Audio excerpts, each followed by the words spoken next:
So hello, कैसे हो आप सब। देखो, ऑन डे 11 अभी मैं हूँ डे 12 पर। कंप्लीट हो जाएगा मुझे, ठीक है, क्योंकि वीडियो बनाने के बाद मैं सो रहा हूँ और फिर उठूँगा सुबह, तो डे 12 तब तक कंप्लीट हो चुका होगा, ठीक है। कल होगा डे 13। तो डे 11 पर मुझे कुछ बेनिफिट मैंने रियलाइज़ किए, ठीक है, वो मैं आपके सामने शेयर करता हूँ। देखो, सबसे पहले तो क्या है कि मैं परसों जब सोया था, मैं परसों सिर्फ 3 घंटे सोया था, ठीक है। 3 घंटे के सोने के बाद मैं 5 बजे उठा। मैंने मेडिटेशन, योगा जो भी है मैं करता हूँ, जो डिसिप्लिन जो बना रखा है उसमें, डिसिप्लिन में कुछ जो है, जैसे विजुअलाइजेशन और अफर्मेशन ये और स्क्राइबिंग मिस हो रहे हैं। It's okay.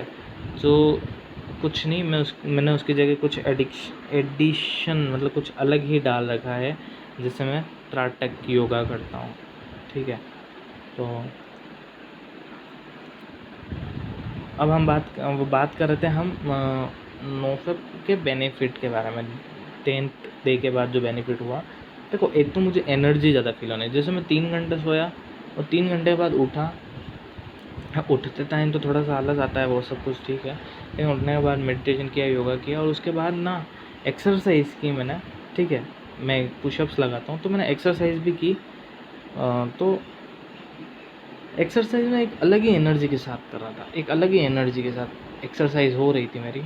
तो वो मुझे लगा कि हाँ यार, ये एनर्जी है कोई जो मुझे मतलब एक अलग ही एनर्जी के साथ मैं एक्सरसाइज करूँ। एक वो एनर्जी मैं पता है शेयर यहाँ पर नहीं बता सकूँगा। वो एनर्जी जब फील होती है, वही सबसे अलग अलग फीलिंग है वो।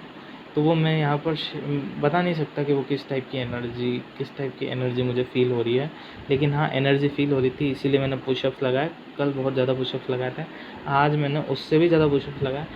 तो एक एनर्जी अंदर जो है फ़ील हुई, तभी ये पुशअप्स लगा पाए, ठीक है, बाकी तो लगाता भी नहीं हूँ। फिर उसके बाद मुझे सुबह 3 घंटे सोने के बाद वापस 9-10 बजे सोने की इच्छा होती, तो भी मैं सोया नहीं और मुझे लग रहा था कि यार अभी क्या है, अब सोकर क्या करना है।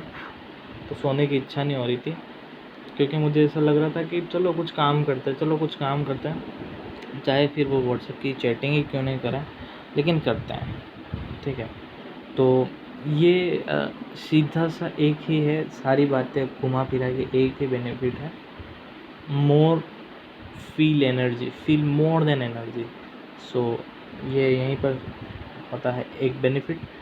दूसरा बेनिफिट है गर्ल्स अट्रैक्शन।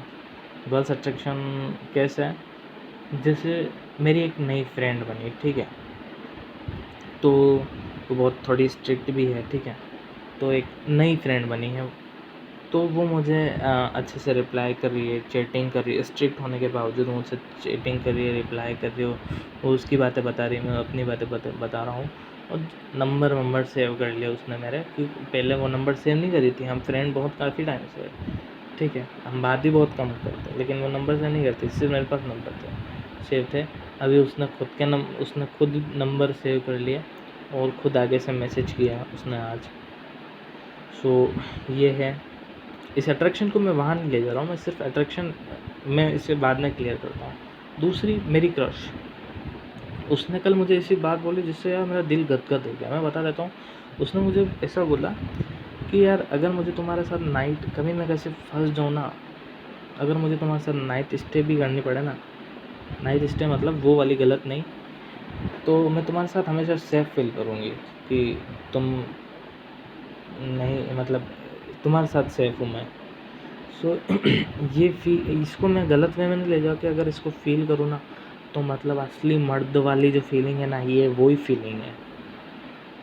ये फ़ीलिंग मतलब एक लड़की के मुँह से अगर ये भी बोल रही है ना, तो और वो भी बिना फ़ालतू, मतलब कुछ ऐसी बात भी नहीं होती, और उसने मुझे बोला ऐसा, ठीक है। मैंने उससे पूछा नहीं कि तू ऐसा बोल वगैरह, ऐसा कुछ भी नहीं, उसने उसके मन से बोला, सिर्फ़ भरोसे की बात हो रही थी तब। तो ये जब एक लड़की बोलती है ना, तो भी बड़ी बात हो जाती है। सो बहुत अच्छा फ़ील हुआ, एक मर्द वाली फ़ीलिंग आती है यार, एक बहुत स्ट्रॉन्ग मर्द वाली फ़ीलिंग। असली मर्द वाली फीलिंग। ये फीलिंग बहुत ही अजीब फीलिंग है। और जैसे चैटिंग में भी क्या है कि अब चैटिंग बराबर चल रही है, इग्नोर नहीं कर रही मेरे मैसेज को, या फिर आगे से रह के मुझे मैसेज कर रही है। अगर मेरे मैसेज को इग्नोर कर रही है तो शाम तक वापस किसी न किसी हालत में मैसेज करी। ये 2 दिन का ही ठीक है, 2 दिन के एक्सपीरियंस मैं बता रहा हूँ, आज और कल का, ठीक है। और दूसरी भी जो लड़कियां हैं वो अच्छे से बात कर रही है, रिएक्शन अच्छे से दे रही है, रिप्लाई अच्छे से दे रही है। पहले जैसा नहीं कि इग्नोर करती थी, ये वो फलाना ढिमका, बहुत इग्नोर करती थी, ढंग से बात भी नहीं करती थी। लेकिन अभी ऐसा नहीं हो रहा है मेरे साथ, एक रिस्पेक्ट हो रहा है, रिस्पेक्ट दे रही है, मैं भी उन्हें रिस्पेक्ट दे रहा हूँ, ठीक है। सो मैं गर्ल्स अट्रैक्शन, वो तरफ से अट्रैक्शन नहीं बोल रहा, मैं सिर्फ रिस्पेक्ट वाली बात कर रहा हूँ कि हाँ, वो कहीं ना कहीं मेरे लिए रिस्पेक्ट, वो मुझे रिस्पेक्ट दे रही है, ठीक है। सो ये गर्ल्स अट्रैक्शन नहीं हो सकता, इसे शायद रिस्पेक्ट बोल सकते हैं कि वो लड़कियां जो है मुझसे अच्छे से बात करी और अच्छे से रिप्लाई कर रही है।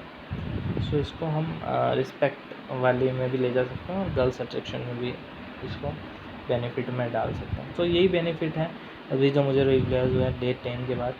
और थोड़े से भी और भी होंगे बेनिफिट, लेकिन मैं हर बेनिफिट को छोटे-छोटे तरीके से नहीं जान सकता। सो ये मेन बेनिफिट है, प्रायोरिटी वाइज़ मैंने बता दिया है। 2 बेनिफिट ही हुए, लेकिन दोनों ही बेनिफिट बहुत ही गज़ब बेनिफिट है।